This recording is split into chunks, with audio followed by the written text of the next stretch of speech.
कि आपने मुझे अपनी पार्टी की तरफ से राष्ट्रपति जी का भाषण बोलने का मौका दिया है। अध्यक्ष जी, सत्ता पक्ष और विपक्ष दोनों लगातार अपनी बात रख रहे हैं। मैं सबसे पहले अध्यक्ष जी आपको और आपके साथ साथ सभी चुने हुए सांसदों को मैं बधाई और शुभकामनाएं देना चाहता हूं। साथ ही साथ मैं सबसे पहले देश के उन सभी समझदार और ईमानदार मतदाताओं को धन्यवाद जिन्होंने लोकतंत्र को एक तंत्र बनाने से रोका।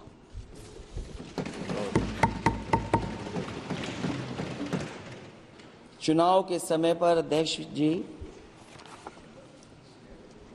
ऐसा कहा गया कि 400 पार। मैं समझदार जनता को फिर एक बार धन्यवाद दूंगा और मैं कुछ कहना चाहता हूं कि आवाम ने तोड़ दिया हुकूमत का गुरूर, दरबार तो लगा है पड़ा गमगीन में बेनूर है पर। अध्यक्ष महोदय, दरबार तो लगा है पर बड़ा गमगीन बेनूर है और पहली बार ऐसा लग रहा है हारी हुई सरकार विराजमान है। जनता कह रही है चलने वाली नहीं सरकार। अध्यक्ष महोदय, जनता कह रही है चलने वाली नहीं, ये गिरने वाली सरकार है। और क्योंकि ऊपर से जुड़ा कोई तार नहीं, नीचे कोई आधार नहीं, अधर में जो है अटकी हुई वो तो कोई सरकार नहीं। दरअसल पूरा इंडिया समझ गया है कि इंडिया ही प्रो इंडिया है। इस चुनाव में इंडिया अलायंस की नैतिक जीत हुई है। ये पीडीए इंडिया की सकारात्मक राजनीति, पॉलिटिक्स जो पॉजिटिव है, पॉजिटिव पॉलिटिक्स की जीत हुई है। ये इंडिया पीडीए की सोशल जस्टिस मुहिम की विक्ट्री है। 2024 का परिणाम हम इंडिया वालों के लिए जिम्मेदारी से भरा पैगाम भी है। और अगर हम यूं कहें अध्यक्ष महोदय कि 15 अगस्त 1947 अगर उपनिवेशिक राजनीति से आजादी का दिन था तो 4 जून 2024 देश के लिए सांप्रदायिक राजनीति से आजादी का दिन रहा। ये सांप्रदायिक राजनीति के अंत और सामुदायिक राजनीति की शुरुआत है। जहां सांप्रदायिक राजनीति का अंत हुआ है वहीं सामुदायिक राजनीति की शुरुआत हुई है। सबसे अच्छी बात हुई ये है कि इस चुनाव में सांप्रदायिक राजनीति की हमेशा के लिए हार हो गई। अध्यक्ष महोदय, कहने को सरकार ये कहती है कि ये 5th लार्जेस्ट इकोनॉमी बन गई है और जीडीपी के मामले में 5th वर्ल्ड की इकोनॉमी बन गई है। लेकिन अध्यक्ष मोदी, ये सरकार क्यों छिपाती है कि अगर ये हमारी सबसे लार्जेस्ट इकोनॉमी, अगर हम 5वें नंबर पर हैं, तो हमारे देश की पर कैपिटा इनकम, प्रति व्यक्ति आय हमारे किस स्थान पर पहुंची है। और हम लोगों ने तो अध्यक्ष महोदय देखा है कि अगर दिल्ली की सरकार ने कहा होगा कि $5 ट्रिलियन की इकोनॉमी बनेगी, तो जहां से प्रधानमंत्री जी चुन करके आते हैं वहां का प्रदेश के सरकार भी कह रहे कि हम $1 ट्रिलियन इकोनॉमी बना लेंगे। देश की इकोनॉमी कहां पहुंच गई, पर कैपिटा इनकम क्या है। लेकिन अगर उत्तर प्रदेश की इकोनॉमी को अगर $1 ट्रिलियन की इकोनॉमी बनना है तो कम से कम 35% की ग्रोथ चाहिए। मुझे नहीं लगता है कि 35% की ग्रोथ उत्तर प्रदेश पा पाएगा। हम हंगर इंडेक्स में कहां खड़े हैं, नीचे से कहां हैं।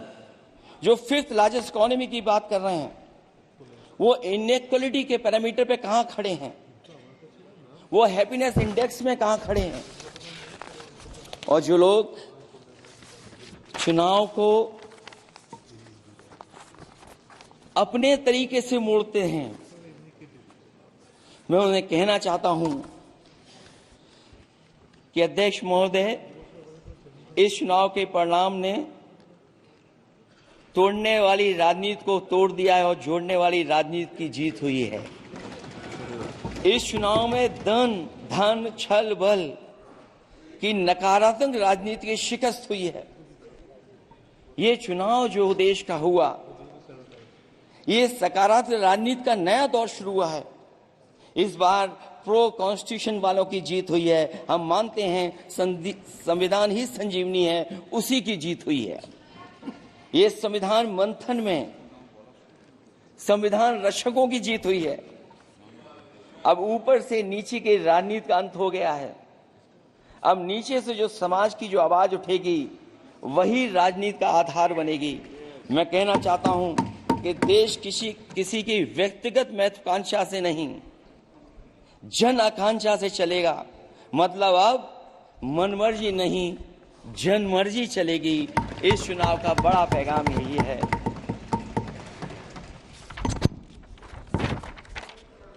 अध्यक्ष महोदय, बहुत सी बातें हुई हैं।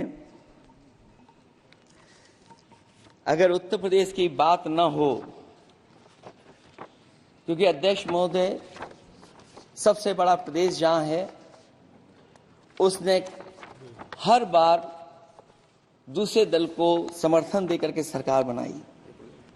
मैं उन्हीं लोगों से कहना चाहता हूं कि लोग क्यूटो की फोटो लेकर बनारस की गलियों से लेकर के गंगा जी तक ढूंढ रहे हैं। उनको लगता है जिस दिन मां गंगा साफ हो जाएंगी, शायद उस दिन कहीं क्यूटो उसकी गोद में कहीं मिल जाएगा। बनारसी लोग चाहते हैं कि कोई गंगा जी के भी तल में उतरकर उसका दर्द भी जाने। उत्तर प्रदेश की जनता का बस यही आग्रह है कि जिस गंगा जल को हाथ में लेकर सच कहने की कसम खाई जाती है, कम से कम उस गंगा जल से तो झूठ ना बोला जाए।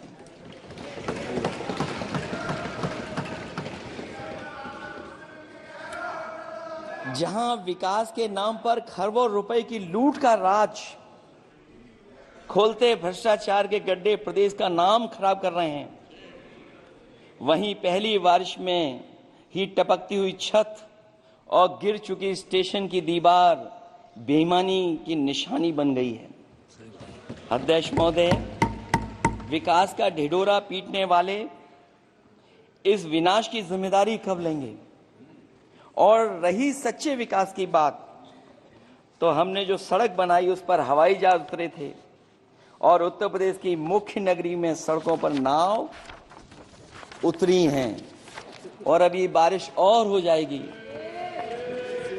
तो नाव से भी चलना पड़ेगा। यही स्मार्ट सिटी के जुमले का भी हाल है। न तो जाम से छुटकारा मिला, न बुनियादी सुविधाओं से कोई निजात मिली, न कोई बुनियादी सुविधाएं मिल पाई हैं।